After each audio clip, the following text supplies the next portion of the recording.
नागपूरमधल्या महाज्योतीच्या कार्यालयामध्ये पीएचडीच्या विद्यार्थ्यांचं ठिय्या आंदोलन, ओबीसी भटके विमुक्त समाजातील विद्यार्थ्यांच्या शिष्यवृत्तीच्या न्याय हक्कासाठी आंदोलन, राज्यभरातील 30 ते 40 विद्यार्थी आंदोलनामध्ये सहभागी। नागपूरमध्ये आदिवासी समाजाचं जलसमाधी आंदोलन, हलबा जात प्रमाणपत्र देण्याची आंदोलकांची मागणी, कोष्टी ही जात नाही म्हणून हलबा जात प्रमाणपत्र देण्याची मागणी, आंदोलनस्थळी पोलिसांचा मोठा बंदोबस्त। नाशिकमध्ये हिंदू पंजाबी सिख सिंधी समाजाचा येवला तहसील कार्यालयावर निषेध मोर्चा, तहसीलदार आबा महाजन यांना निवेदन, अतिक्रमणाची कारवाई केलेली जागा देण्याचीही मागणी। नागपूरमध्ये सरकारी कर्मचाऱ्यांचा विधान भवनावरती मोर्चा, 1982 ते 1984 ची जुनी पेन्शन योजना लागू करण्याची कर्मचाऱ्यांची मागणी, राज्यभरातील हजारो शासकीय कर्मचारी या मोर्चामध्ये सहभागी। सातारा जिल्हाधिकारी कार्यालयासमोर आता दिव्यांग बांधवांनी अचानक रास्ता रोको आंदोलन केलं, त्यामुळे प्रशासनासह पोलिसांची तारांबळ, स्थानिक आमदारांचा निधी दिव्यांगांसाठी खर्च करावा, निराधार योजनेसाठी 25 वर्षांची अट रद्द करून पेन्शनमध्ये वाढ करावी अशी मागणी। वर्ध्यामध्ये पुलाच्या बांधकामासाठी विद्यार्थी आणि नागरिकांचं चक्काजाम आंदोलन, सावरडोह या ठिकाणी खडक नदीवरील पुलाची उंची वाढवण्यासाठी आंदोलन, मंजुरी मिळून देखील बांधकामाला विलंब होत असल्याचा आंदोलकांचा हा आरोप। नांदेड या ठिकाणी भाजीपाला विक्रेत्यांचा जिल्हाधिकारी कार्यालयासमोर ठिय्या, गोकुळनगर परिसरातील आठवडी बाजार पर्यायी जागेऐवजी पूर्वीच्या ठिकाणी भरावा अशी मागणी। नागपूरमध्ये काँग्रेसच्या नॅशनल स्टुडंट युनियन ऑफ इंडियाचा मोर्चा, विधान भवनावरती धडकणारा मोर्चा गड्डी गोदाम चौकामध्ये पोलिसांनी अडवला। मुक्ताईनगरच्या डोलारखेडा या फाटा ते राष्ट्रीय महामार्गाला जोडणाऱ्या रस्त्याची दुरावस्था, खड्ड्यात रस्त्यामध्ये मोठमोठे खड्डे, त्यामुळे बांधकाम विभाग याकडे दुर्लक्ष करत असल्याचा नागरिकांचा आरोप। जळगावमधल्या मुक्ताईनगर तालुक्यामध्ये शेतकऱ्यांकडून मोठ्या प्रमाणात गहू लागवडीला पसंती, थंडी वाढली त्यामुळे रब्बीच्या पिकांना पोषक वातावरण, यंदा गव्हाच्या उत्पन्नामध्ये वाढ होण्याचीही शक्यता। पुण्यातल्या मंचर कृषी उत्पन्न बाजार समितीमध्ये कांद्याची आवक घटली, त्यामुळे दर वाढले, चांगल्या प्रतीच्या कांद्याला 10 किलोला 227 रुपयांचा दर।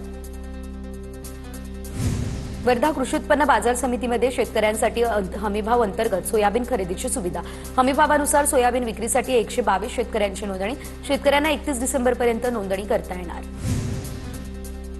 पुण्याच्या भोर तालुक्यामध्ये गारठा वाढला, रब्बी हंगामातील पिकांना पोषक वातावरण, गहू ज्वारी हरभरा कांदा पिकाला फायदा, यंदा उत्पादनात वाढ होण्याची शेतकऱ्यांना अपेक्षा।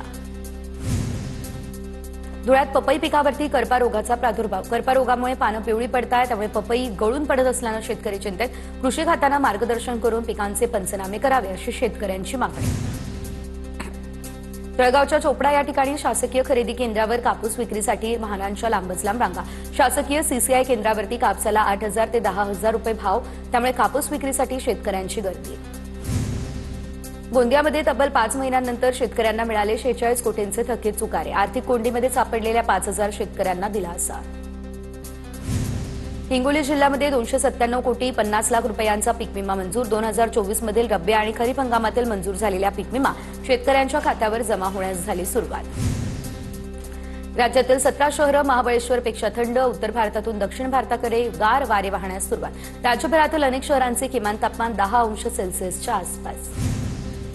पुण्यातील पारा 7.9 अंशांवर, त्यामुळे हंगामातील निच्चांकी तापमानाची नोंद, पुण्यात सलग तिसऱ्या दिवशी तापमानाचा पारा 10 अंशांच्या खाली, उत्तरेकडून येणाऱ्या वाऱ्यांमुळे मध्य महाराष्ट्रामध्ये सध्या थंडीची पसरली आहे लाट। विदर्भामध्ये गोंदिया जिल्ह्यातल्या तापमानामध्ये मोठी घट, गोंदियामध्ये हंगामातील सर्वात कमी 8 अंश सेल्सिअस इतक्या तापमानाची नोंद, थंडीचा जोर आणखी वाढणार। भंडाऱ्याच्या लाखनी तालुक्यातील वाकल गावामध्ये दारूबंदीसाठी विद्यार्थ्यांकडून जनजागृती, सरपंचांच्या पुढाकारातून शालेय विद्यार्थ्यांनी काढली गावात प्रभात फेरी। काँग्रेसचे ज्येष्ठ नेते शिवराज पाटील चाकूरकर यांचं निधन, लातूरमध्ये वयाच्या 90व्या वर्षी राहत्या घरी घेतला अखेरचा श्वास। जळगावच्या मुक्ताईनगरमध्ये स्ट्रॉंग रूम बाहेर शुकशुकाट, कोणत्याही उमेदवाराचा फेरफटका नाही, 21 तारखेला होणाऱ्या मतमोजणीकडे लागलंय सर्वांचं लक्ष। सोलापुरातल्या 3 डॉक्टरांची नोंदणी रद्द, 2 वर्षांच्या बालकाच्या उपचारामध्ये हलगर्जीपणा, त्यामुळे कारवाई, डॉक्टर कुंदन चोपडे, डॉक्टर अभिजित कडले आणि डॉक्टर अंजली आवटे या डॉक्टरांची नोंदणी रद्द। यवतमाळच्या वणीमधल्या कोळसा व्यापाऱ्यांवरती सीबीआयचा छापा, निलजाई कोळसा खदान आणि महामाया कोल वॉशरीजवरती कारवाई, निकृष्ट कोळशाचा पुरवठा करून हजारो कोटींचा घोटाळा झाल्याचाही आरोप। केजमध्ये ग्रामपंचायतीत भ्रष्टाचार झाल्याची तक्रारीनंतर सरपंचांसह 6 साथीदारांचा तक्रारदारावर हल्ला, अमर गायकवाड असं हल्ला झालेल्या तक्रारदाराचं नाव, पुन्हा तक्रार केलेल्या हल्लेखोरांकडून जीवे मारण्याची धमकी, घटनेचा व्हिडिओ झाला व्हायरल।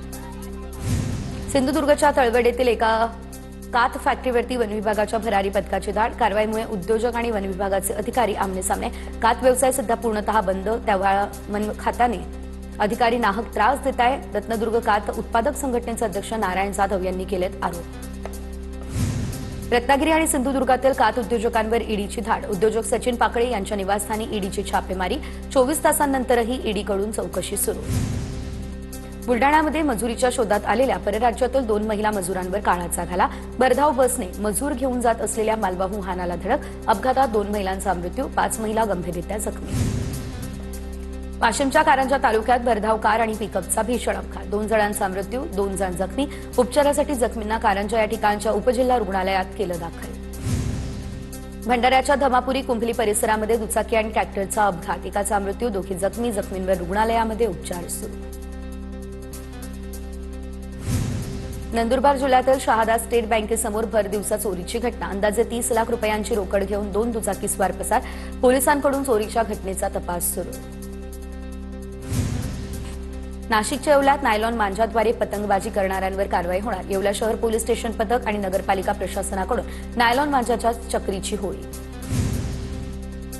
नागपूरमध्ये निवृत्त बँक व्यवस्थापकासह 4घांना 1.75 कोटींचा गंडा. मोबाईलवरती पाठवलेल्या लिंकद्वारे आरोपींनी खात्यांमधील पैसे पळवले. सायबर पोलिसांकडून या संदर्भातला तपास सुरू.